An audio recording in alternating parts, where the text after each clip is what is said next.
పరిశుద్ధ ప్రభునికే స్తుతులు మహిమ స్తోత్రములు పరిశుద్ధ ప్రభునికే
హల్లెలూయా. అలాగే నిలబడి ఉండగా పరిశుద్ధ గ్రంథం నుంచి వాక్యం చదువుతున్నాం. నిర్గమకాండము 17వ అధ్యాయము 1వ వచనం. తరువాత ఇశ్రాయేలీయుల సర్వ సమాజము యెహోవా మాట చొప్పున తమ ప్రయాణములలో సీను అరణ్యం నుండి ప్రయాణమైపోయి రెఫీదీములో దిగిరి. ప్రజలు తమకు త్రాగ నీళ్లు లేనందున మోషేతో వాదించుచు త్రాగుటకు మాకు నీళ్లిమ్మని అడుగుగా మోషే, మీరు నాతో వాదింపనేలా, యెహోవాను శోధింపనేలా అని వారితో చెప్పాను. అక్కడ ప్రజలు నీళ్లు లేక దప్పికొని మోషే మీద సణుగుచు, ఇదెందుకు? మమ్మును మా పిల్లలను మా పశువులను దప్పిచేత చంపుటకు ఐగుప్తులో నుండి ఇక్కడికి తీసుకుని వచ్చి రండి. అప్పుడు మోషే యెహోవాకు మొరపెట్టుచు, ఈ ప్రజలను నేనేమి చేయదును? కొంతసేపటికి నన్ను రాళ్లతో కొట్టి చంపుదురు అన్నాడు. అందుకు యెహోవా, నీవు ఇశ్రాయేలీయుల పెద్దల్లో కొందరిని తీసుకుని ప్రజలకు ముందుగా పొమ్ము. నీవు నదిని కొట్టిన నీ కర్రను చేత పట్టుకొని పొమ్ము. ఇదిగో అక్కడ హోరేబులోని బండ మీద నేను నీకు ఎదురుగా నిలిచేదను. నీవు ఆ బండను కొట్టగా ప్రజలు త్రాగుటకు దానిలో నుండి నీళ్లు బయలుదేరినని మోషేతో సెలవీగా, మోషే ఇశ్రాయేలీయుల పెద్దల కన్నుల ఎదుట అట్లు చేసెను. దేవుడు తన పరిశుద్ధ వాక్యమునకు తన ఆశీస్సులు జోడు చేయనుగాక. తల వంచి చిన్న ప్రార్థన చేస్తాను. జీవాధిపతి, జీవము కలిగిన దేవ, మీ ఘననామమునకు స్తోత్రం. చదువుకున్న వాక్య భాగం రాసింది నీవే గనక దానికి అర్థం చెప్పాల్సింది కూడా నీవే ప్రభువా. ఈ సమయంలో రంగం మీదకి రండి. మీ బిడ్డలమైనటువంటి మా అందరితో మీరే మాట్లాడండి. ప్రభావం మమ్మల్ని దీవించమని, ఆశీర్వించమని మా ప్రభువును రక్షకుడు నేను యేసుక్రీస్తు నామములో ప్రార్థించడి వేడుకుంటున్నాను పరమ తండ్రి. ఆమేన్. ఆమేన్. దయచేసి కూర్చోవచ్చు. Praise the lord. హల్లెలూయా. అందరూ సంతోషంగా ఉన్నారా? ఆమేన్. రైట్, మంచిది, చాలా సంతోషం మీలని చూడటం చాలా రోజుల తర్వాత. సో వందనాలు. చదువుకున్న వాక్య భాగం నుంచి ఈ రాత్రికాల సమయంలో చిన్న అంశం, అదేంటంటే రఫీదీమునకు ప్రయాణం. ఆమేన్. రఫీదీమునకు ప్రయాణం. సో లాస్ట్ బుధవారం మనం ఏం చెప్పుకున్నాం? శరీరాశ, నేత్రాశ, చేయబడ్డాం. సో దానికి సంబంధించి ఆ సిరీస్ మనం మాట్లాడుకుంటున్నాం. సో దేని గురించి మాట్లాడుతున్నానంటే నేను ఎస్తేరు గ్రంథం గురించి మాట్లాడుతున్నాను. ఓకే, సో ఎస్తేరు గ్రంథము అనేది నిజానికి వధువుకి సాదృశ్యంగా ఉంది. ఎస్తేరు జీవితంలో ఏం జరుగుతుందో వధువు జీవితంలో కూడా అదే జరుగుతుంది. ఎస్తేరు గ్రంథంలో ఏం జరుగుతుందో వధువు కూడా అదే జరుగుతుంది. ఆమేన్. సో మనకు తెలుసు ఎస్తేరు గ్రంథంలో ఎస్తేరుని చేసుకోవడానికి అహష్వేరోషు రాజు ప్రయత్నం చేశాడు. మరి ఆయన మొట్టమొదటిగా ఒక విందు చేయించాడు, ఆ తర్వాత రెండో విందు చేయించాడు, ఆ తర్వాత మూడో విందు చేయించాడు. యాక్చువల్గా మనం ఎస్తేరు గ్రంథంలో అయితే 3 విందులు ఉంటాయి. అంటే రాజు చేయించిన విందులు 3 ఉంటాయి. ఓకే, సో మొదటి విందు దేనికి అని అంటే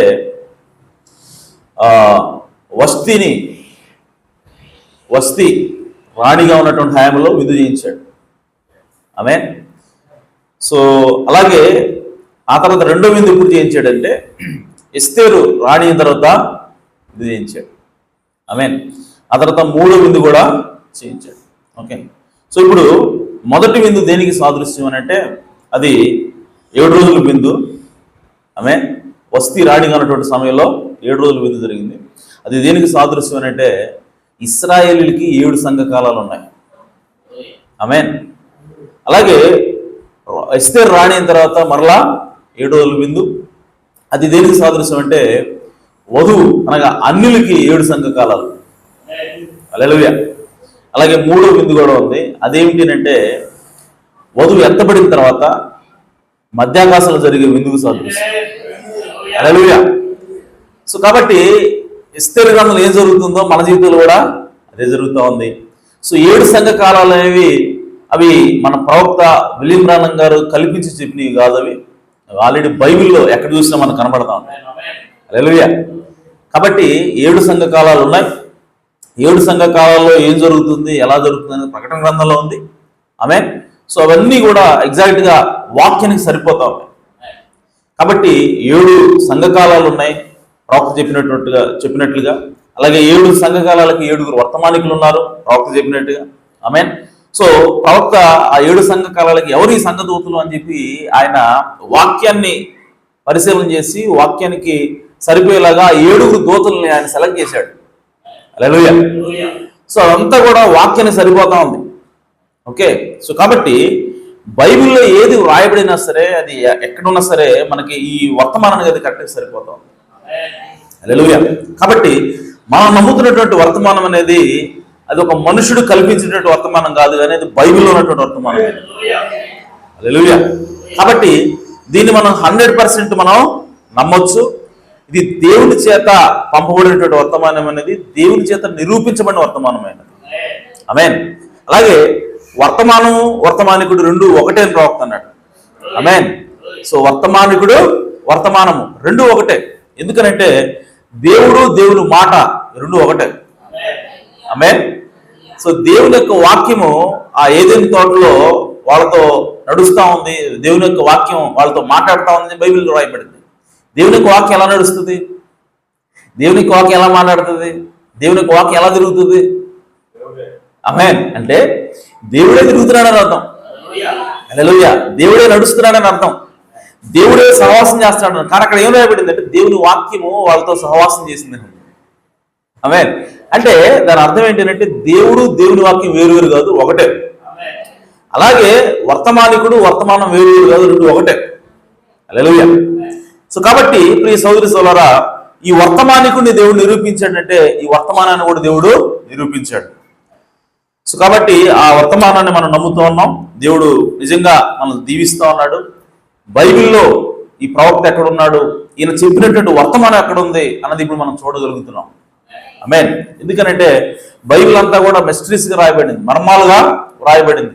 సో ఆ మర్మాన్ని తెలుసుకోవాలంటే ఖచ్చితంగా ఆత్మ అవసరమైనది, బయలుపాటు అవసరమైనది, ఒక ప్రవక్త అవసరమై ఉన్నాడు.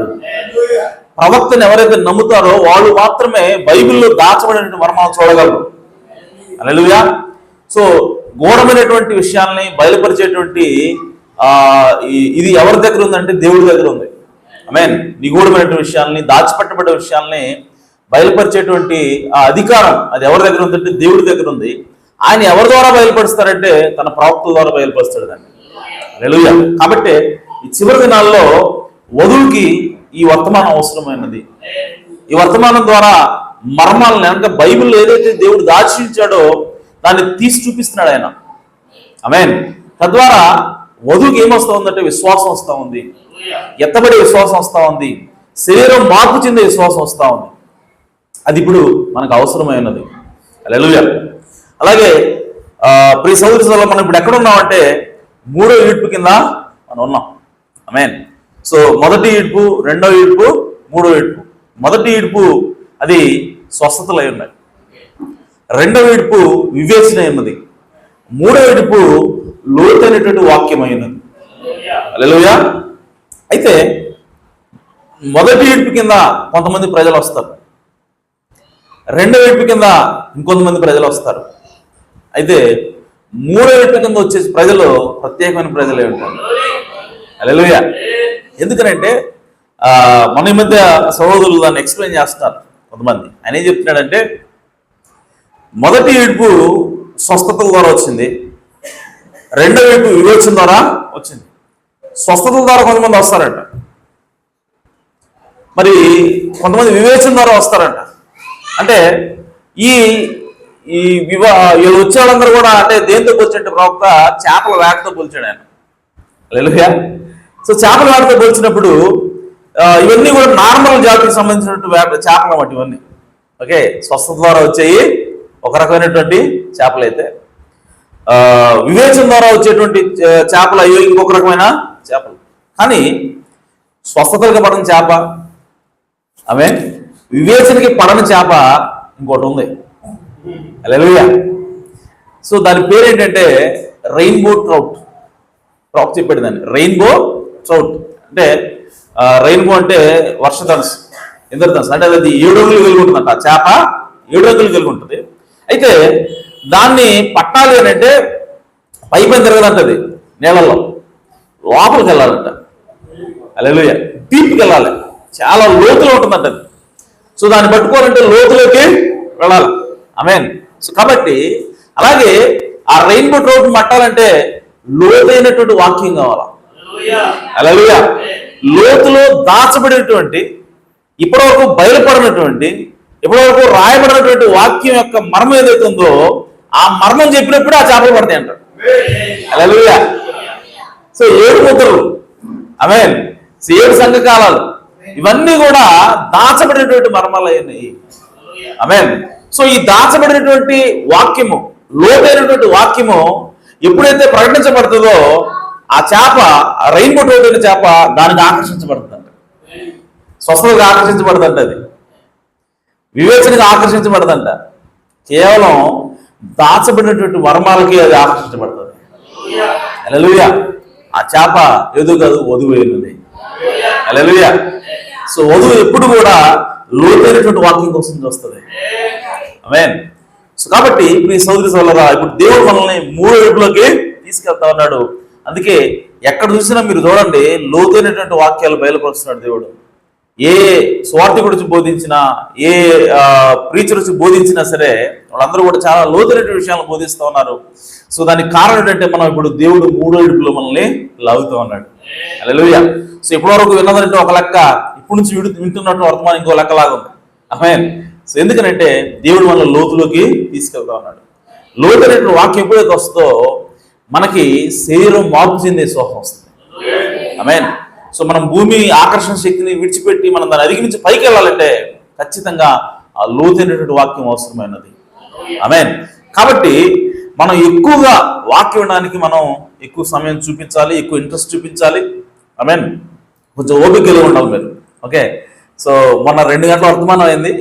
సో దాంతో కొంచెం అంటే బిగిపోయారని చెప్పి నాకు అర్థమైంది. అయినా సరే మరి మనం అది అలవాటు చేసుకోవాలా.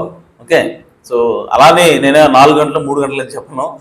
సో మిమ్మల్ని కూడా మీరు ఎంతవరకు రిసీవ్ చేయగలుగుతారో అంతవరకు నేను చెప్పాలి. ఓకే. సో దాన్ని కూడా నేను చూసుకుంటాను ఈసారి నుంచి.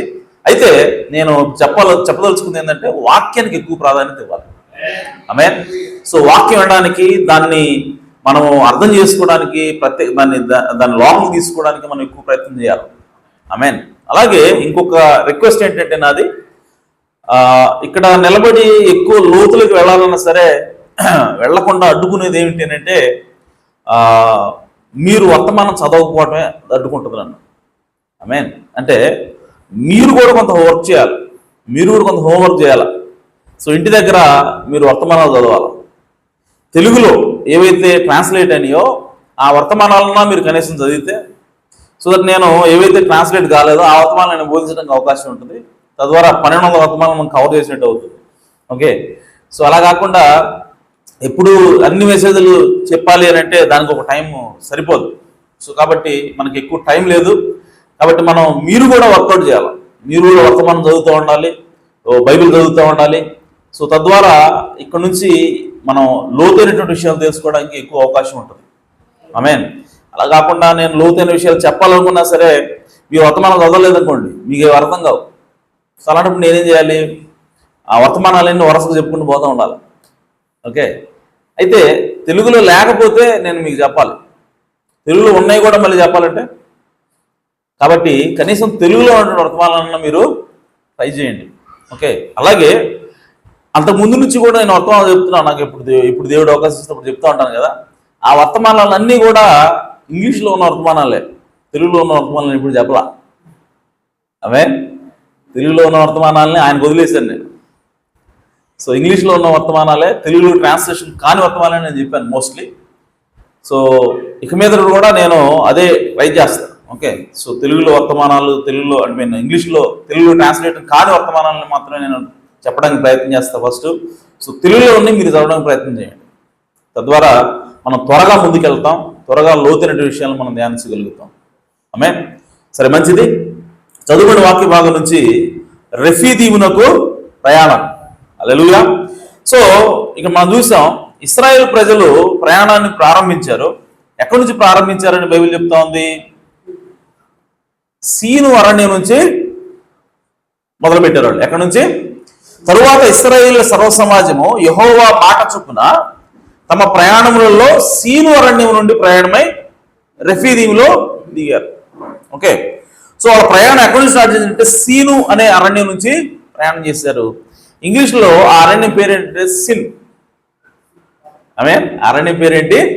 సిన్ అంటే పాపం. ఓకే. సో వాళ్ళు యాక్సిడెంటల్గా మనం అక్కడి నుంచి బయలుదేరి అనిపిస్తూ ఉంది, కానీ వాళ్ళ ప్రయాణం అనేది మన ప్రయాణానికి సాదృశ్యంగా ఉంది. ఇశ్రాయేలీయులు ఏ విధంగా ఫిజికల్ గా భౌతికంగా ప్రయాణం చేస్తున్నారో అలాగే మనం ఆత్మ సంబంధంగా, వధువు కూడా ఆత్మ సంబంధంగా ఆ విధంగా ప్రయాణం చేస్తూ ఉంటుంది. ఆమేన్. సో వాళ్ళు ఎక్కడ ప్రారంభించారంటే పాపంలో ప్రారంభించారు. ప్రయాణం ఎక్కడ ప్రారంభించారు? పాపంలో. అలాగే మనం కూడా ఈ లోకంలోకి పాపం ద్వారా వచ్చాము. సో అబద్ధాలతో రూపుదిద్దబడ్డాము. సో ఆ విధంగా అక్రమాలతో మనము రూపుదిద్దబడ్డాము. సో ఆ విధంగా మనం ఈ లోకంలోకి వచ్చేవని బైబిల్ చెప్తా ఉంది. సో ఇశ్రాయేలు ప్రయాణం కూడా ఎక్కడి నుంచి ప్రారంభించారంటే సిన్ అనేటువంటి అరణ్యం నుంచి వాళ్ళు ప్రయాణమయ్యారు. ఆమేన్. ఆ తర్వాత వాళ్ళు ఎక్కడికి దిగారు అని అంటే రెఫీదీములోకి వెళ్ళినట్టుగా కనబడతా ఉంది. ఆమేన్. అయితే ప్రియ సోదరి సోదరులారా, ఇక్కడ రెఫీదీముకి వెళ్ళిన తర్వాత అక్కడ ఏం కనబడతా ఉందంటే, మీరు కింద చదివితే రెఫీదీముకి వెళ్ళిన తర్వాత వాళ్ళు నీళ్లు లేవని గొడవ చేశారు. నీళ్లు లేవని చెప్పి గొడవ చేసినప్పుడు అప్పుడు మోషేతో దేవుడు ఏమన్నాడంటే, నేను ఆ బండ మీద నిలబడతాను, ఆ బండను నువ్వు కుట్టు, అవి నీళ్లు ఇస్తాయని చెప్పి దేవుడు చెప్పాడు. చెప్పిన తర్వాత వాళ్ళు నీళ్లు తాగారు తృప్తిగా. తాగిన తర్వాత అప్పుడు మీరు గమనించండి 8వ వచనం, నీవు ఆ బండను కొట్ట, 8 కాదు 6వ వచనం, ఇదిగో అక్కడ హోరేబులోని బండ మీద నేను నీకు ఎదురుగా నిలిచేదను, నీవు ఆ బండను కొట్టగా ప్రజలు త్రాగుటకు దానిలో నుండి నీళ్లు బయలుదేరినని మోషేతో సెలవీగా మోషే ఇశ్రాయేలీయుల పెద్దల కన్నుల ఎదుట అట్లు చేసెను. అప్పుడు ఇశ్రాయేలీయులు చేసిన వాదమును బట్టి యెహోవా మన మధ్య ఉన్నాడో లేడో అని వారు యెహోవాను శోధించడం బట్టి అతడు ఆ చోటికి మస్సా అనియు మెరీబా అనియు పేరు పెట్టాను. చూడండి, వాళ్ళు తాగారు, నీళ్లు ఆయన కొట్టాడు, నీళ్లు వచ్చి వాళ్ళు తాగారు. ఆ తర్వాత వెంటనే ఏమని రాయబడిందంటే, తరువాత అమాలేకీయులు వచ్చి రెఫీదీములో ఇశ్రాయేలుతో యుద్ధం చేయగా. హల్లెలూయా. సో వీళ్ళు ఎప్పుడైతే ఎండిన స్థలానికి వచ్చారో, వీళ్ళు ఎప్పుడైతే ఆ బండలో నీళ్లు త్రాగారో, వెంటనే అక్కడ ఎవరు అటాక్ చేస్తున్నారంటే అమాలేకీయులు అటాక్ చేస్తూ ఉన్నారు. హల్లెలూయా. సో అమాలేకీయులు ఎందుకు అటాక్ చేస్తా ఉన్నారు, ఎప్పుడు అటాక్ చేస్తా ఉన్నారు అని చెప్పంటే, వాళ్ళు ఎప్పుడైతే నీళ్ళ దగ్గరకు వచ్చారో, వాళ్ళు ఎప్పుడైతే దాహం కొని ఉన్నారో, వాళ్ళు ఎప్పుడైతే నీళ్లతో తృప్తి పడ్డారో, అప్పుడు వీళ్ళు అమాలేకీయులు వచ్చి వాళ్ళని కొడతా ఉన్నారు. ఆమేన్. సో కొడుతున్నప్పుడు చూడండి తర్వాత ఏం జరుగుతుంది చూడండి. మోషే ఇప్పుడు ఈ అమాలేకీయులు ఎవరో తెలుసుకోవాలి మనం. ఆమేన్. సో ఇశ్రాయేల్ జీవితంలో ఏం జరిగింది సరే, మన జీవితంలో కూడా ఆత్మ సంబంధంగా అదే జరుగుతుంది.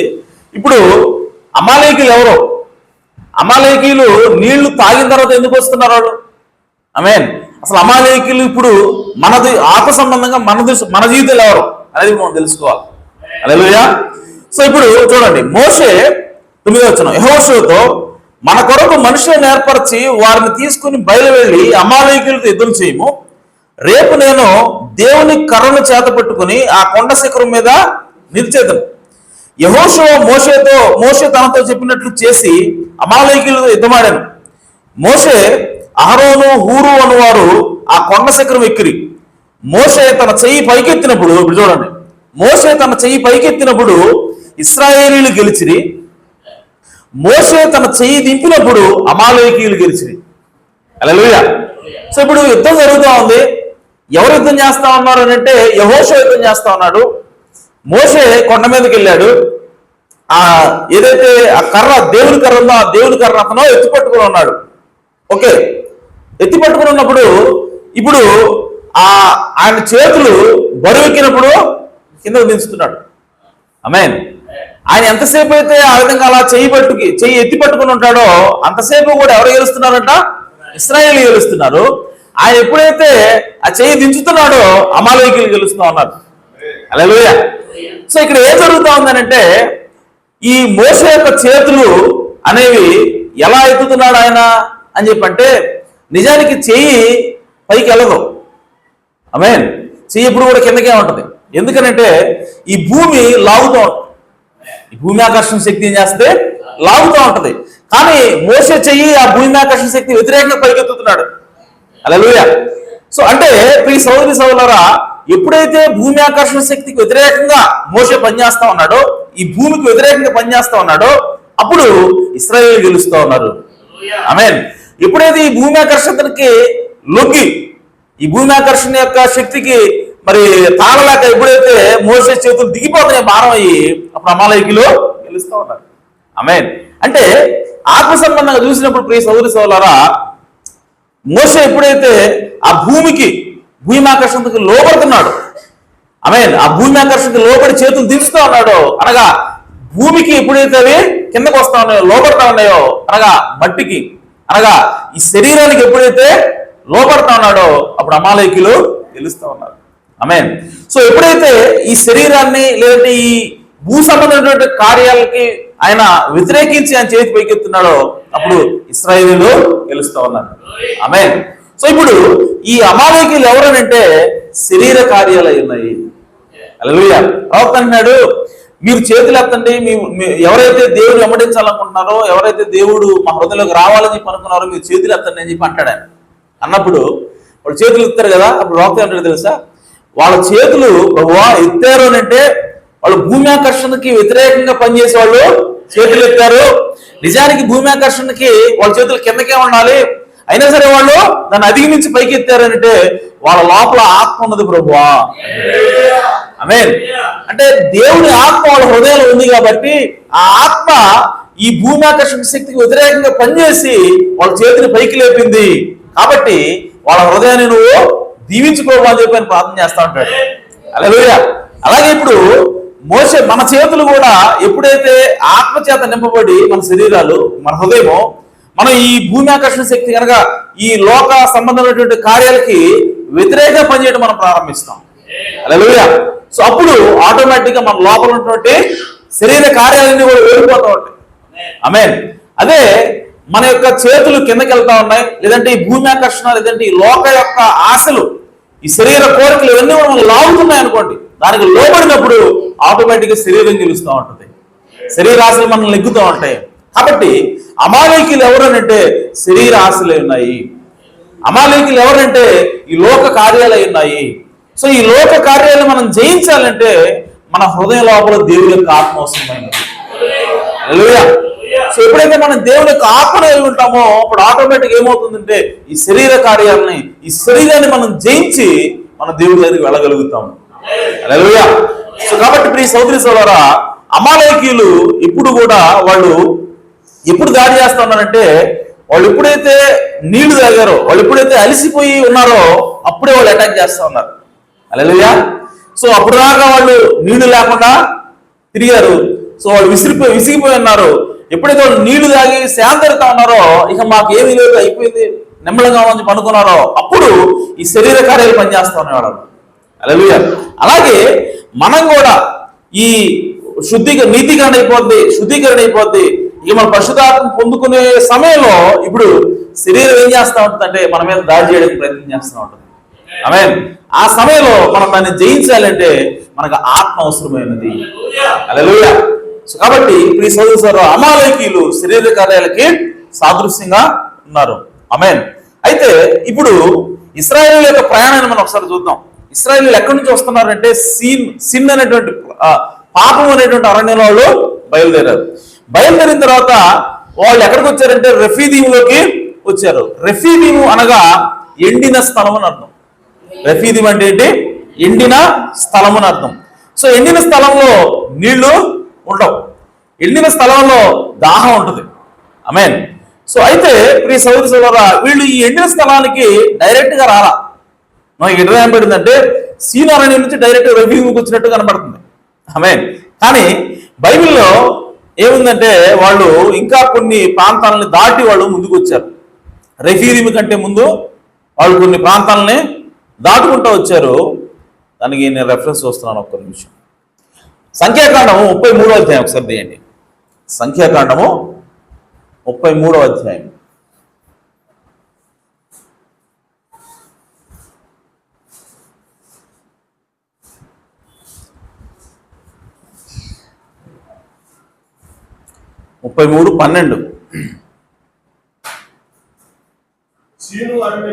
సీను అరణ్యములో నుండి బయలుదేరి దోపాకాలో దిగిరి. ఎక్కడ దిగారు? దోపకాలో దిగిరి. దోపకాలో నుండి బయలుదేరి అలూష్లో దిగిరి. ఆలూష్ నుండి బయలుదేరి రెఫీదీములో దిగిరి. ఆమేన్. సో వాళ్ళు డైరెక్ట్ గా రెఫీదీము పోలా, సీన్ అరణ్యం నుంచి. సీన్ అరణ్యం నుంచి ఎక్కడికి వెళ్ళారు? వాళ్ళు ఫస్ట్ దోపకాలోకి వెళ్ళారు. దోపకా నుంచి ఆలూష్లోకి వెళ్ళారు. ఆలూష్ నుంచి రెఫీదీముకు పోయారు. హల్లెలూయా. సో ఇప్పుడు దోపక అంటే అర్థం ఏంటి? సీన్ అంటే మనం పాపం చూసాం. ఓకే, మన ప్రారంభం ఎక్కడైంది? పాపం. ఓకే, మనం పాపంతో పుట్టాం, అతిక్రమాలతో రూపుదిద్దబడ్డాం. ఆ తర్వాత మనం ఎక్కడికి వెళ్తున్నాం అంటే దోపకాకి వెళ్తా ఉన్నాం. దోపక అనగా అర్థం ఏంటంటే తట్టుట అని అర్థం. దోపక అంటే అర్థం తట్టుట. ఓకే, ఆ తర్వాత ఆలూష్లోకి వెళ్ళారు. ఆలూష్ అనగా క్రౌడ్ ఆఫ్ మెన్, అనగా మనుషుల యొక్క సమూహము. ఆలూష్ అనగా మనుషుల యొక్క సమూహము. ఓకే, అయితే ప్రియ సోదరి సోదరు, మనం ఎప్పుడైతే పాపంలో పుట్టామో, అధికము చేత రూపుదిద్దు పట్టుకున్నామో, ఇప్పుడు దేవుడు వచ్చి మన హృదయం తడతా ఉంటాడు. హల్లెలూయా. నెక్స్ట్ స్టెప్ ఏంటి? దోపక. దోపక అనగా తట్టుట ఎన్నది. సో దేవుడు తన సువార్త ద్వారా, యేసుక్రీస్తు తన వాక్యం ద్వారా ఇప్పుడు మనల్ని సంధిస్తూ ఉంటాడు. సో మనతో మాట్లాడుతూ ఉంటాడు, మనం తడతా ఉంటాడు. హల్లెలూయా. సో తట్టినప్పుడు మనం ఏం చేస్తామంటే తలుపు తీసి యేసుక్రీస్తు మనము సొంత రక్షకుడిగా అంగీకరించి మనం రక్షించబడిన తర్వాత అప్పుడు ఎక్కడికి వెళ్తామంటే ఆలూష్లోకి వెళ్తాం. ఆలూష్ అనగా మనుషుల యొక్క సమూహం అయి ఉన్నది. మనుషుల యొక్క సమూహం అంటే ప్రవక్త అంటున్నాడు అది సంఘము అని చెప్తున్నాడు ఆయన. హల్లెలూయా. మనుషుల యొక్క సమూహం అనగా అది సహవాసం అని చెప్తున్నాడు ఆయన. ఓకే, సో ప్రతి క్రైస్తవుడు రక్షించబడిన తర్వాత, యేసుక్రీస్తుని అంగీకరించిన తర్వాత, యేసుక్రీస్తు యొక్క సువార్తను అంగీకరించిన తర్వాత ప్రతి క్రైస్తవుడు కూడా సంఘంలోకి వెళ్తాడు, సంఘంలో సహవాసం చేస్తాడు అని చెప్పి ప్రవక్త తెలియజేస్తా ఉన్నాడు. హల్లెలూయా. సో కాబట్టి ఇశ్రాయేలు ప్రజలు సీనోరు నుంచి బయలుదేరి ఫస్ట్ తర్వాత ఎక్కడికి వెళ్ళారంటే దేవుని యొక్క సువార్తని అంగీకరించినట్లుగా మనం కూడా సువార్తను అంగీకరించాం. ఆ తర్వాత ఆలుష అనే ప్రాంతానికి వెళ్ళినట్లుగా చూస్తున్నాం. ఆలుష అనగా మందిరమైనది, ఆలుష అనగా సహవాసమైనది. ఆమేన్. సో ఆ తర్వాత వాళ్ళు ఎక్కడికి వచ్చారంటే రెఫీదీంకి వచ్చారు. రెఫీదీం అనగా ఎండిన స్థలం అని. సో ఎండిన స్థలము అని చెప్పి అన్న దగ్గర మనకు అక్కడ ఏముంటుందంటే దాహం ఉంటుంది. హల్లెలూయా. సో దాహము అంటే ఏమిటి అని అంటే దేవుని యొక్క ప్రవక్త అయినటువంటి దావీదు ఏం మాట్లాడుతూ ఉన్నాడంటే దుప్పి నీటి వగల కొరకు ఏ విధంగా ఆశపడుతున్నదో నా ప్రాణం నా హృదయం కూడా నీ కొరకు ఆశకొని ఉన్నది, దప్పికొని ఉన్నది. ఆమేన్. సో దప్పిక అనగా ఇక్కడ దేనికి అర్థం అంటే రెండు రకాల అర్థాలు ఉన్నాయి. న్యాచురల్ దప్పిక ఉంటుంది, సహజమైనటువంటి దప్పిక ఉంటుంది, అలాగే ఆత్మ సంబంధమైనటువంటి దప్పిక కూడా ఉంటుంది. హల్లెలూయా. సో ఈ రెఫీదీము అన్న దగ్గరకు వచ్చిన తర్వాత ఇశ్రాయేలీయులు దప్పికొన్నారు. ఆమేన్. అలాగే ప్రియ సహోదరి సహోదరులారా, మన సంఘంలోకి వచ్చి సహవాసం చేస్తూ ఉంటాం, దేవుడితో నడుస్తూ ఉంటాం. అప్పుడు దేవుడు మన లోపల దాహాన్ని పెడతాడు. ఆమేన్. సో ఆ దాహం దేనికోసము అని చెప్పంటే దేవుడి కోసం దాహం కలిగి ఉంటాం. హల్లెలూయా. ఎందుకంటే మనం కరెక్ట్ మార్గంలో వెళ్తా ఉన్నాం, దేవుడే మనల్ని నడిపిస్తా ఉన్నాడు. కాబట్టి దేవుని కొరకు దాహాన్ని దేవుడే మన హృదయంలో పెడతాడు. హల్లెలూయా. సో అప్పుడు మనం ఏం చెప్తామంటే దావీదులాగా అయ్యా నీటి వాగుల కొరకు ఏ విధంగా దుప్పి ఆశిస్తా ఉన్నదో, ఏ విధంగా దుప్పి దాహం కొని ఉన్నదో, ఇదిగో నీ కొరకు నా ప్రాణము దాహం కొని ఉన్నది. కాబట్టి నీ ఆత్మను నాకు దయచేయి, నువ్వు నా హృదయానికి రా. సో అప్పుడే నేను తృప్తి పడతాను, అప్పుడు నేను దేవుడితో కూడా సంతృప్తి చెందనని చెప్పి మనం ఆ విధంగా దాహం కొని ఉన్నప్పుడు ఆమేన్, అప్పుడు దేవుడు తన ఆత్మనే దయచేస్తాడు. హల్లెలూయా.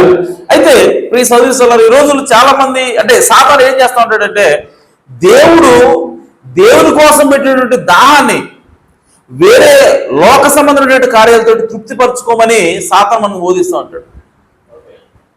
ఆమేన్.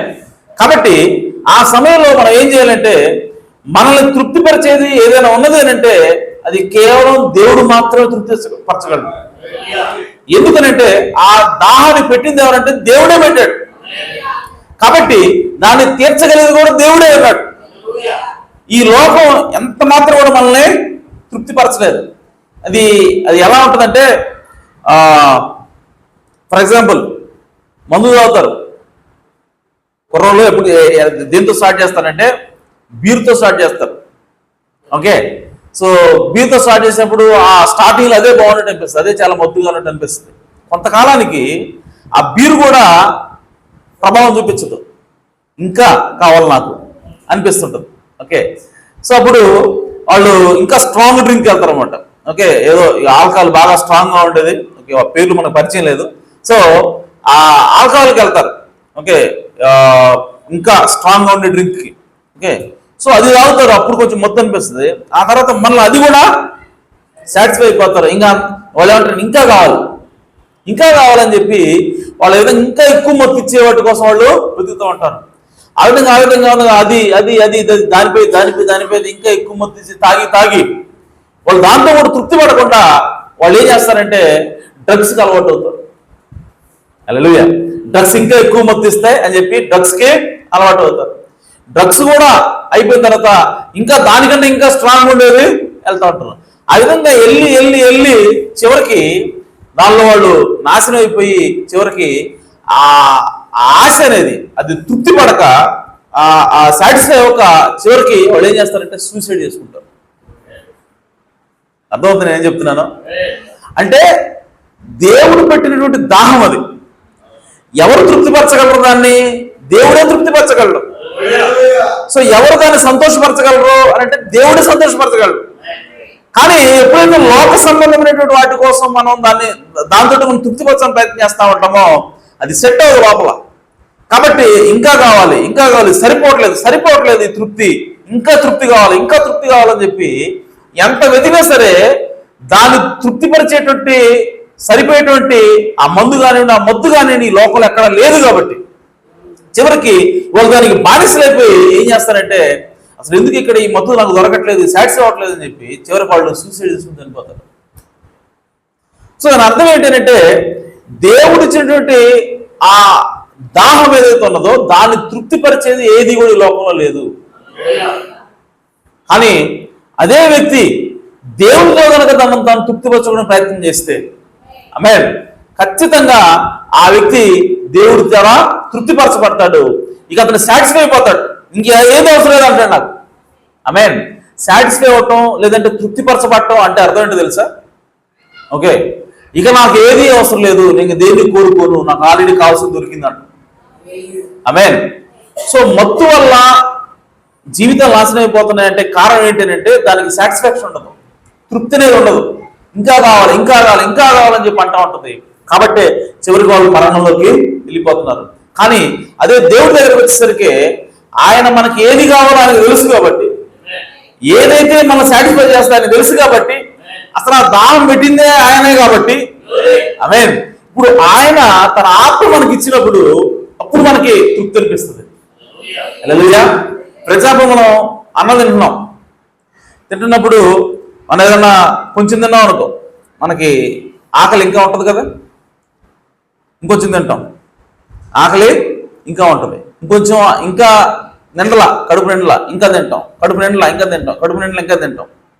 సో ఎప్పుడో తింటాం మనం నిండిందాక, అంతే కదా. నిండకపోతే తింటానే ఉంటాం, నిండకపోతే తింటానే ఉంటాం, దానికి అంతా ఉండదు ఇక. ఓకే, కానీ దాన్ని నింపేది ఎవరనంటే ఈ లోకం నింపలేదు. ఆమేన్. దాన్ని నింపేది ఎవరంటే దేవుడు మాత్రమే. ఆత్మ సంబంధమైన దాహాన్ని ఎవరు నింపగలరంటే, ఎవరు ఖచ్చితంగా తీర్చగలరంటే దేవుడు మాత్రమే తీర్చగలరు. హల్లెలూయా. కాబట్టి ఇక నేను ఒక్కసారి కనుక నా కడుపు నిండిందా అప్పుడు నేనేమంటాను, ఇంకా అవసరం లేదయ్యా అంటాను.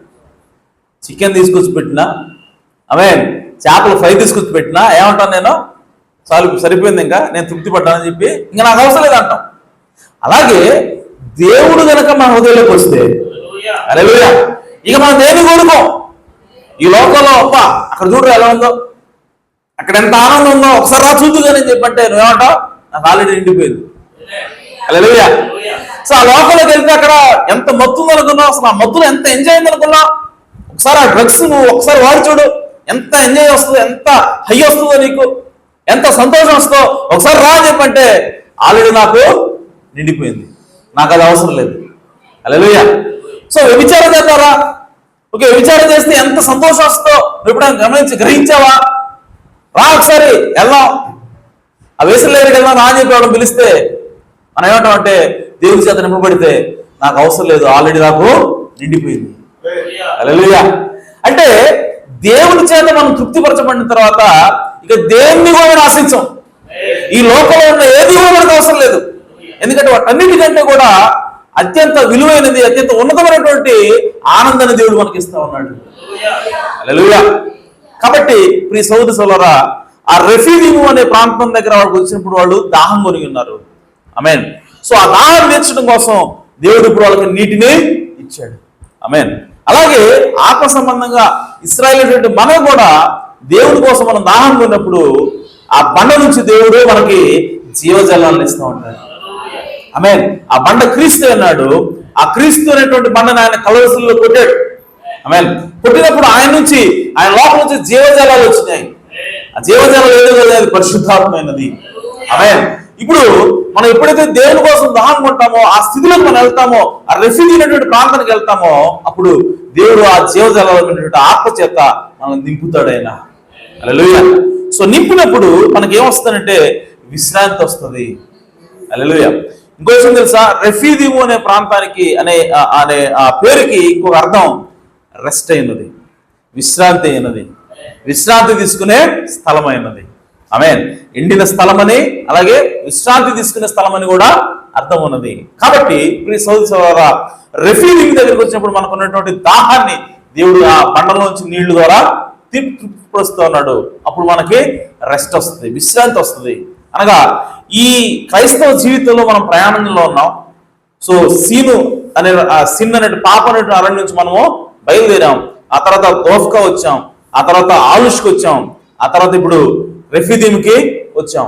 ఈ విధంగా ప్రయాణమై వస్తున్న తర్వాత దేవుడు చివరికి ఏమంటాడంటే, నేను నీకు విశ్రాంతిని ఇస్తా ఉన్నాను. ఆమేన్. సో విశ్రాంతి ఎలా ఇస్తున్నాడు అని చెప్పంటే, ఆయన తన ఆత్మ చేత నింపడం ద్వారా ఆయన మనకి ఇస్తా ఉన్నాడు. హల్లెలూయా. సో ఆత్మ ద్వారా నింపబడడం విశ్రాంతి ఎలా అవుతుందండి? విశ్రాంతి అంటే ఏంటి?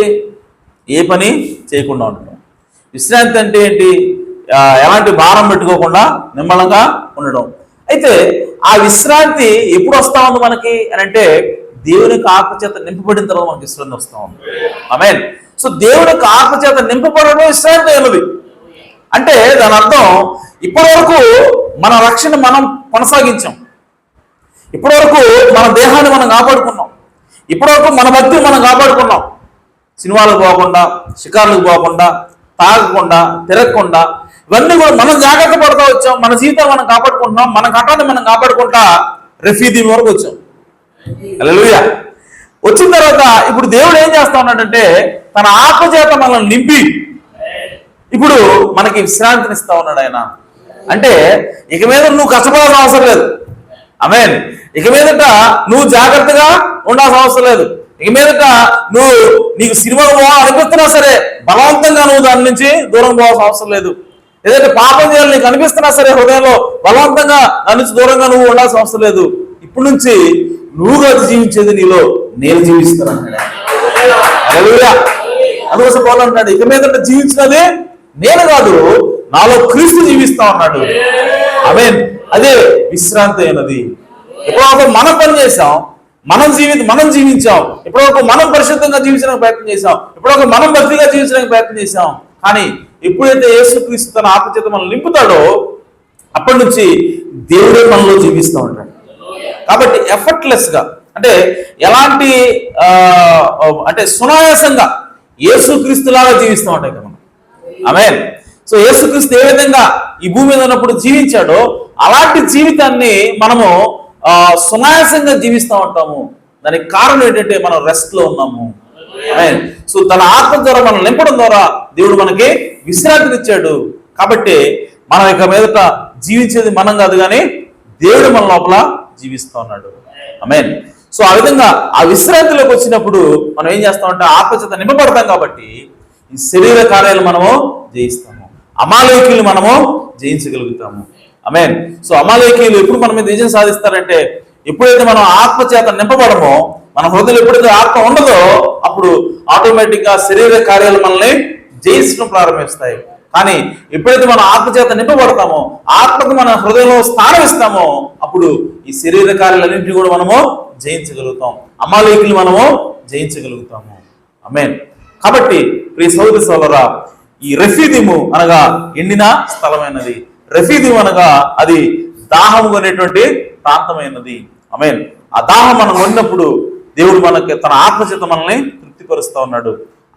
అదే ప్రాంతంలో అమాలేకీయుల మీద మనకి దేవుడు విజయాన్ని ఇస్తా ఉన్నాడు. అనగా శరీర కార్యాల మీద దేవుడు మనకి విజయాన్ని ఇస్తా ఉన్నాడు. ఏ విధంగా అంటే తన ఆత్మ చేత మనల్ని నింపడం ద్వారా. ఆమేన్. కాబట్టి ఇశ్రాయేలీయులు ఏ ప్రయాణం అయితే చేస్తా ఉన్నారో భౌతికంగా, అదే ప్రయాణాన్ని ఆత్మ సంబంధంగా మనం కూడా చేస్తా ఉన్నాము. ఇశ్రాయేలీయులకి ఎలాంటి ప్రయాణం ఉందో క్రైస్తవులుగా మనకు కూడా అదే ప్రయాణం ఉన్నది. ఆమేన్. కాబట్టి ప్రియ సహోదర సోదరా, శరీర కార్యాలు జయించాలంటే మనం రెఫీదీంకి రావాల్సి ఉన్నది. ఆమేన్. ఆత్మచేత నింపబడవలసి ఉన్నది. దేవుని కొరకు మనము దాహం కొనవలసి ఉన్నది. దేవుడి కోసం మనం ఖచ్చితంగా దాహం కొన్నప్పుడు ఆయన తప్పకుండా మనకు తృప్తిపరిచే దేవుడే ఉన్నాడు. ఆమేన్. సో నాకు దాహం అవుతుందండి కానీ దేవుడు నాకు ఇవ్వట్లేదు చెప్పడానికి లేదు. ఎందుకంటే దాహం కొంటే నువ్వు కనుక దేవుడి కోసం ఆశ కలిగి ఉంటే ఖచ్చితంగా ఆయన తృప్తిపరిచే దేవుడే ఉన్నాడు. నీతి కొరకు ఆకలి దప్పులు గలవారు ధనిలో వారిని నేను తృప్తిపరుస్తానని చెప్పి అన్నాడు ఆయన. కాబట్టి మొదటగా మనం దేవుని యొక్క రాజ్యాన్ని, నీతిని వెతకాలి. అప్పుడు దేవుడు మిగతా అన్ని కూడా ఇస్తానని చెప్పి ఆయన తెలియజేస్తా ఉన్నాడు.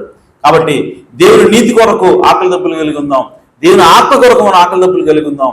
అప్పుడు మనం ఆయన తన ఆత్మ చేత నింపుతాడు. తద్వారా ఈ శరీరాన్ని జయించి మనము ఈ శరీరం నుంచి విడుదల పొందేటువంటి అవకాశాన్ని దేవుడు మనకి ఇస్తా ఉన్నాడు. ఆమేన్. సో ఈ శరీరం విమోచించబడలేదు ఇంకా. మన ఆత్మ మాత్రమే విమోచించబడింది. సో మన ఆత్మ శరీరం విమోచించబడాలంటే దానికంటే ముందు మన ఆత్మలో పరిశుద్ధాత్మ పొందుకోవాలి. మన ఆత్మ విమోచించబడినప్పుడు మన ఆత్మకి శరీరం లోబడుతుందట. హల్లెలూయా. మన ఆత్మకి శరీరం లోబడుతుంది. ఆమేన్. ఒకసారి నేను చివరిగా వాక్యం నేను ముగిస్తాను.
అది పెట్టాను, మిస్ అయినట్టుంది అది.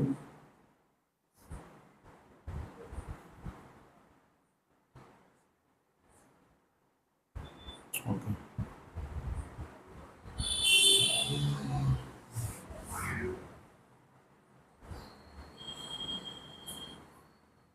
ఓకే, ఆ లేఖనం పెట్టాను కానీ ఇక్కడ మిస్ అయింది అది. ఓకే. సో దేవుడు ఏమంటున్నాడంటే, పౌలు గారు ఏమంటున్నాడంటే ఆయన పత్రికలో, శరీరాన్ని జయించాలి అని అంటే, శరీరాన్ని లోపరుచుకోవాలంటే మన హృదయంలో దేవుని యొక్క ఆత్మ అవసరమైనది. ఆమేన్. మనం ఎప్పుడైతే ఆత్మచేత నింపబడతామో అప్పుడు శరీరాన్ని కంట్రోల్ చేస్తూ ఉంటాం. ఆమేన్. సో ఈ శరీరాన్ని కంట్రోల్ చేయడానికి మనకు ఖచ్చితంగా ఆత్మ అవసరమైనది. అప్పుడు శరీరాన్ని కూడా మనం విమోచించగలుగుతాం. ఆమేన్. సో శరీరాన్ని ప్రత్యేకంగా అది ఆత్మచేత నింపబడటం ఉండదు. మన హృదయం నింపబడినప్పుడు ఆత్మచేత ఆటోమేటిక్గా శరీరం కూడా విమోచించబడుతుంది. ఆమేన్. సో కాబట్టి ఈ శరీరాన్ని మనం మార్పు చెంది అది ఎత్తబడాలంటే ఖచ్చితంగా మనకు ఆత్మ బాప్తిసం హృదయంలో అవసరమైనది. ఆమేన్. సో ఆల్రెడీ దేవుడు ఆ ఆత్మను విమోచించాడు, శరీరం ఇంకా విమోచించబడలేదు. అందుకోసమే ఆయన ఏమంటాడంటే, ముడత, మచ్చ, డాగు, కళంకం లేనటువంటి వధువుని నేను తీసుకోబోతున్నాను అంటే, అక్కడ దేవుడు ఏం మాట్లాడుతున్నాడంటే, ముడత, మచ్చ, డాగు. ఓకే, ఇక్కడ మచ్చ లేకుండా ఒక వధువు ఉండబోతోంది, అలాగే ముడత లేని ఒక వధువు ఉండబోతా ఉంది. అయితే మచ్చ దేనికి సాదృశ్యం అంటే పాపానికి సాదృశ్యం. మన హృదయంలో ఉన్నటువంటి పాపానికి సాదృశ్యం. ముడత లేకుండా ఉన్నటువంటి అర్థం ఏంటంటే, అది శరీరంలో ఎలాంటి ముడత లేదు అంటే విమోచించబడిన శరీరం. ఆమేన్. సో శరీరం అనేది ముసల్దానులా కాకుండా అది యవనంలోకి మారిపోయినటువంటి చేంజ్ అయినటువంటి శరీరాన్ని ఒక వధువు ఉండబోతా ఉంది. ఆమేన్. అంటే ఆత్మ సంబంధంగా విమోచన, శరీర సంబంధంగా కూడా నేను వధువుని విమోచించబోతున్నానని చెప్పి దేవుడు తెలియజేస్తా ఉన్నాడు. అలా చెయ్యాలి అంటే ఖచ్చితంగా ఆత్మ చేత మనము నింపబడాలి. సో దేవుడి మాటలు దీవించింది గాక, దేవుడు మిమ్మల్ని సమృద్ధిగా ఆశీర్వదించింది గాక. ఆమేన్. ఈ సమయంలో సాంగ్గా వచ్చి సంబంధించుకుంటారు.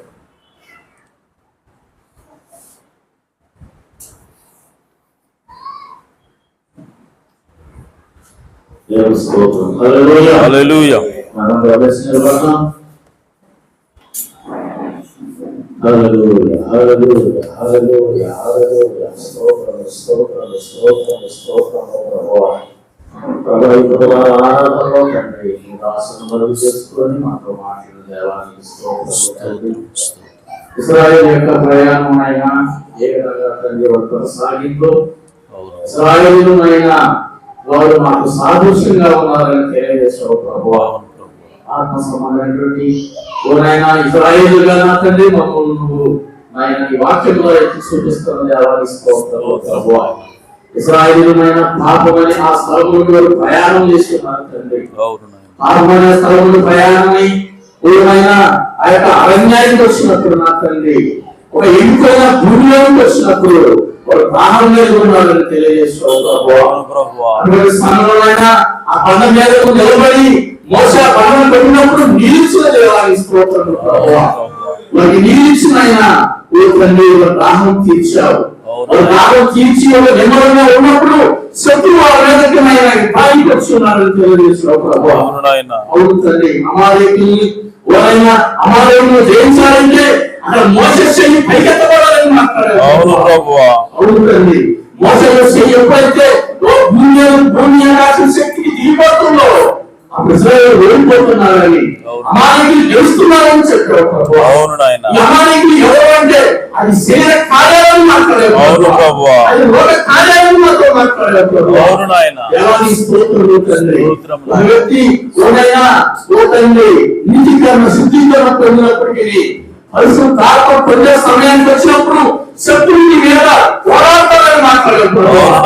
ఆ శత్రువును జయించాలంటే ఈ భూమి ఆకాశం శక్తిని దాటి పరిశుద్ధాత్మను పొందుకోవాలని మాట్లాడారు. పరిశుద్ధాత్మ పొందుకున్నప్పుడే ఈ శరీరమైన కార్యాలను జయిస్తావని మాట్లాడారు. ఈ యొక్క భూమి ఆకాశం శక్తికి వ్యతిరేకంగా పోరాడాలని మాట్లాడారు. ఈ లోకాన్ని జయించాలంటే, ఈ శరీర కార్యాలను జయించాలంటే పరిశుద్ధాత్మ అవసరమని మాతో మాట్లాడారు. అవును ప్రభువా, మేము నిన్ను పొందుకోవాల్సినాం ప్రభువా. అవును నాయన, మేము నిన్ను పొందుకున్నప్పుడు ఈ లోకాన్ని జయించగలము. అవును నాయన, ఈ లోకాన్ని జయించాలంటే ప్రభువా నీ ఎవరు ఆగా తప్పికి కొనవలసినాం. అవును నాయన, మా దాహం నీవే తండ్రి ప్రభువా. ఈ యొక్క కార్యాలతో మీద ఆనందంటే ఆ దాహం ఎన్నడూ తీరని కాదు. ఆ దాహం తీరకుండానే మా జీవితం సగం అర్థమైపోతాను. అవును నాయన, అవును ప్రభువా. తీర్చగలిగేది నువ్వు మాత్రమే ప్రభువా. అవును ప్రభువా, నువ్వు మాత్రం నన్ను తృప్తిపరచగలిగేది. దానికోసం అవును ప్రభువా, నిన్ను పొందుకోవడానికి ఆ దాహం నీవేనని గుర్తించి అవును నాయన నీ కొరకు నా తండ్రి మేము ఆకలి తప్పికొని నీ ద్వారా తృప్తిపరచబడే కృపను ఇచ్చాడు. అవును నాయన,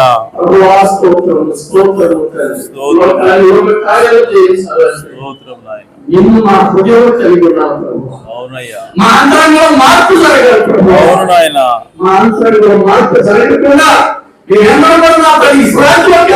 అవును ప్రభువా. అవును నాయన, అవును నాయన,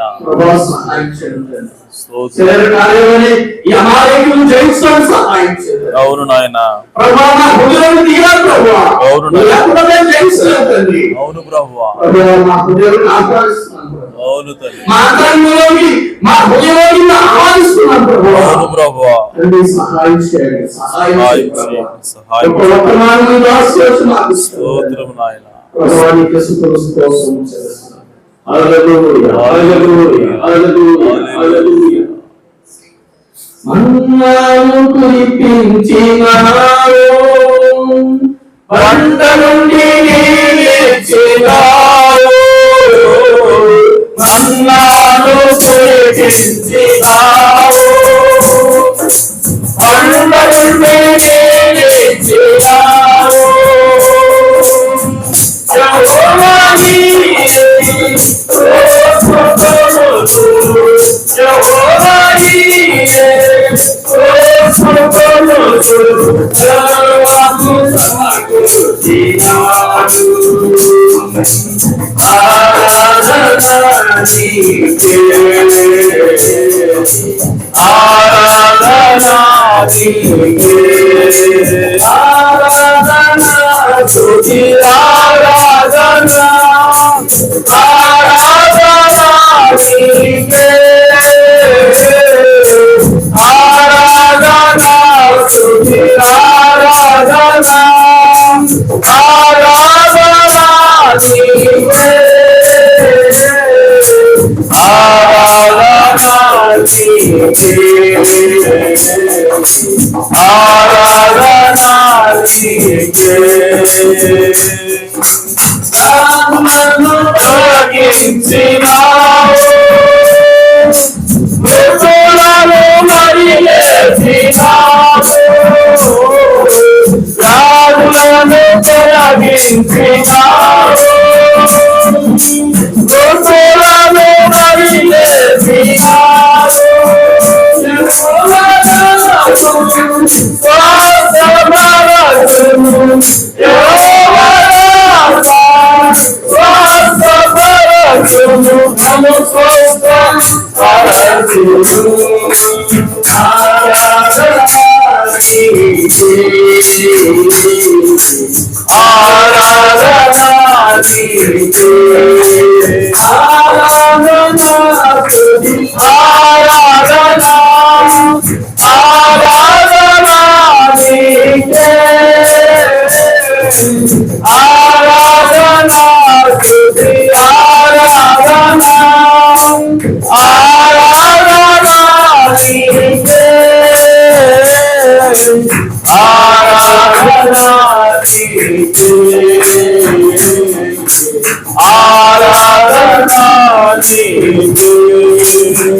జీవాధిపతి మీ ఘననామకు స్తోత్రం ప్రభువా. రఫీదీమునకు ప్రయాణము ఇశ్రాయేలీయులు ఏ విధంగా చేశారు అయ్యా నా తండ్రి, ఆ ప్రయాణంలో ఎన్ని మజిలీలు ఉన్నాయో మాతో మాట్లాడవు ప్రభువా. అయ్యా నా తండ్రి, ఎందుకంటే ఇశ్రాయేలు యొక్క ప్రయాణము భౌతిక సంబంధమైనదైతే అయ్యా మా ప్రయాణము నాయన ఆత్మ సంబంధమైనదని అయ్యా నా తండ్రి, వారి ప్రయాణము మా ప్రయాణానికి సమాంతరంగా ఉన్నదని మాతో మాట్లాడవు ప్రభువా. ఓ నాయన, వాళ్ళు మొట్టమొదటిగా ప్రభువా తట్టుట అనే ప్రాంతానికి వచ్చి ఉన్నారు ప్రభువా. అయ్యా నా తండ్రి, సీను అరణ్యమును దాటి ప్రభువా అయ్యా నా తండ్రి, వారు ఓ ప్రభువా తట్టుట అనే పేరు కలిగినటువంటి అర్థం ఇచ్చేటువంటి అయ్యా నా తండ్రి ఆ ప్రాంతానికి వారు వచ్చి ఉన్నారు ప్రభువా. అయ్యా నా తండ్రి, ఆ విధంగా తండ్రి అశ్షూరులోకి వచ్చి ఉన్నారు ప్రభువా. ఆ తర్వాత రఫీదీములకు వచ్చి ఉన్నారు, మాతో మాట్లాడారు ప్రభువా.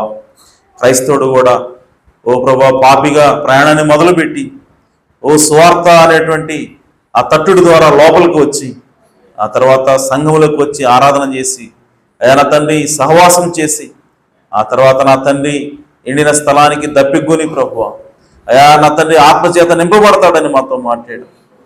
అయా ఆత్మచేత నింపబడినప్పుడే అయా శరీర కార్యాలను జయించగలమని మాతో మాట్లాడు ప్రభువా. అమాలేకీయులు శరీర కార్యాలకు సాదృశ్యంగా ఉన్నారు మాతో మాట్లాడు ప్రభువా. అయా నిజముగా నా తండ్రి ఓ ప్రభా శరీర కార్యాలు మేము జయించాలి అని అంటే అయా నా తండ్రి ఓ ఈ శరీర సంబంధమైనటువంటి కార్యాలకు వ్యతిరేకంగా పనిచేయాలి అని అంటే మా హృదయం లోపల మీ ఆత్మ అవసరమని మాతో మాట్లాడాం ప్రభువా. ఆత్మను మాకు దయచేయమని ప్రార్థిస్తున్నాను తండ్రి. అయా నా తండ్రి ఓ కేవలం మీతోనే అయా మేము తృప్తిపరచబడగలం ప్రభువా. ఈ లోకం మమ్మల్ని తృప్తిపరచలేదు ప్రభువా. ఈ లోకం మమ్మల్ని ఆయన సాటిస్ఫై చేయలేదు ప్రభువా. అయా నా తండ్రి సంపూర్ణంగా ఆనందము సంతోషము అయా నా తండ్రి తృప్తి అది మీలోనే ఉన్నది ప్రభువా. కనుక మీ ఆత్మచేతని ముద్రించండి ప్రభువా. మీ ఆత్మచేతని నింపండి ప్రభువా. తద్వారా ఓ ప్రభా శరీర కార్యాలను మేము జయించి అయా నా తండ్రి ఇదిగో ప్రభు ఒకనొక దినాన్ని ఈ భూమాకర్షణను అధిగమించి ప్రభువా అయా నా తండ్రి ఆ మధ్యాకాశంలోకి ఎగిరి వెళ్ళడానికి సహాయం చేయండి ప్రభువా. రెప్పపాట్లు మా శరీరాలు మార్పు చెందేటువంటి విశ్వాసం మాకు కలిగించమని ప్రార్థిస్తున్నాను ప్రభువా. కృప చూపించండి అయా, దయ చూపమని ప్రార్థిస్తున్నాను తండ్రి. అయా మా హృదయంలో అయా మీ ఆత్మ ఎప్పుడైతే ఉన్నదో ఆ ఆత్మ ప్రభువా మా శరీరాన్ని కంట్రోల్ చేస్తుందని పౌలు గారు మాట్లాడాడు ప్రభువా. కనుక మీ ఆత్మను మాకు దయచేయండి ప్రభువా. పరిశుద్ధాత్మ బాప్తిస్మం మాకు దయచేయండి ప్రభువా. అయా రఫీదీ అనుభవాన్ని మాకు దయచేయండి ప్రభువా. మీ కృప తోడుగా ఉంచి నడిపించమని ప్రార్థిస్తున్నాను. ఈ సమయంలో నాయన కూడి వచ్చిన మీ బిడ్డలందరినీ కూడా మీరు దీవించండి, ఆశీర్వదించండి.